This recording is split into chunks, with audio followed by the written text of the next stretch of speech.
It was an ordinary night in Villisca, Iowa, in June 1912, calm, warm, and unremarkable. The small town with its narrow streets and wooden homes had settled into a peaceful slumber.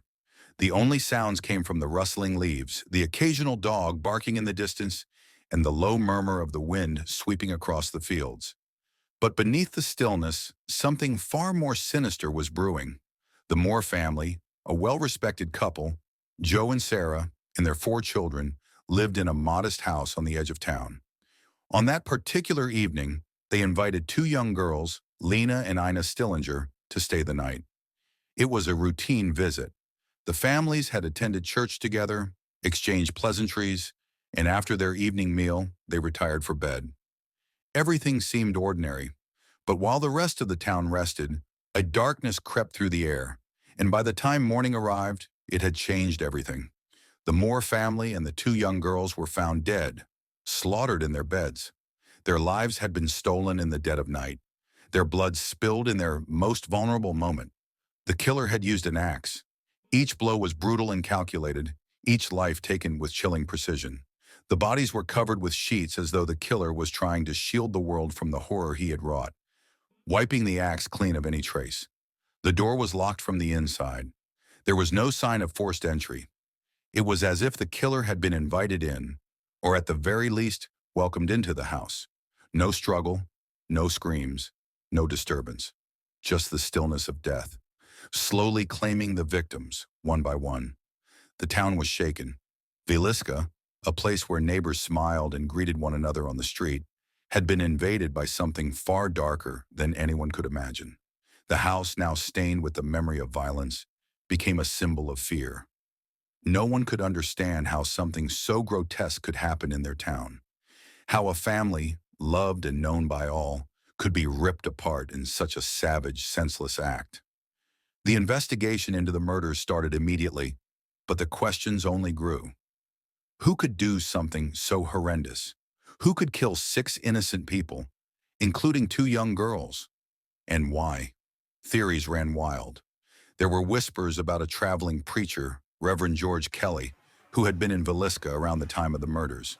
He was known for his strange behavior, his bouts of mental instability, and his erratic movements. Sometimes he would show up in towns, preach for a while, and then vanish. Kelly was questioned multiple times. The police dug through his past, looking for any clue, any connection. His presence in the town made him an obvious suspect, but as the investigation dragged on, the evidence seemed to slip through their fingers, like sand. The questions remained, but the answers didn't come. Then there was William Mansfield, a man with a violent past and a suspected connection to other axe murders in nearby towns. His name was whispered in fearful circles. He was a man who had been linked to violence before, but there was no way to directly connect him to the Villisca murders. As each lead was chased and every suspect interviewed, the case only seemed to grow colder, the mystery deeper.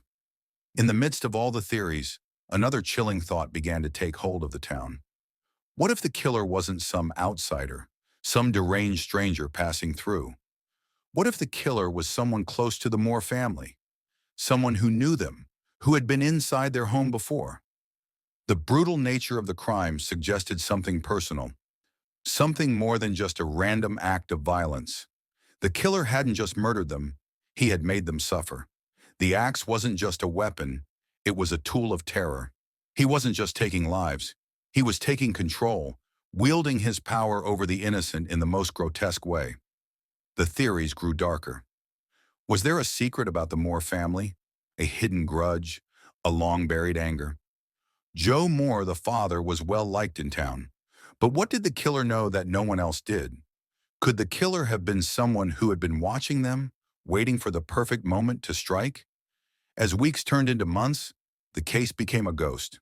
The investigation stumbled through a series of dead ends, each new lead evaporating before it could be followed to its conclusion. Villisca, once a quiet, peaceful town, was now a place where no one felt safe. The feeling of dread hung over every conversation, every glance, every whisper in the streets.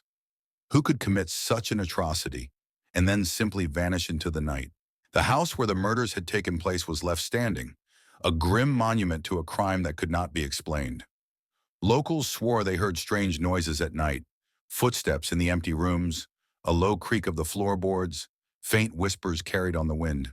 Some claimed to see shadows through the windows, figures that moved as though alive.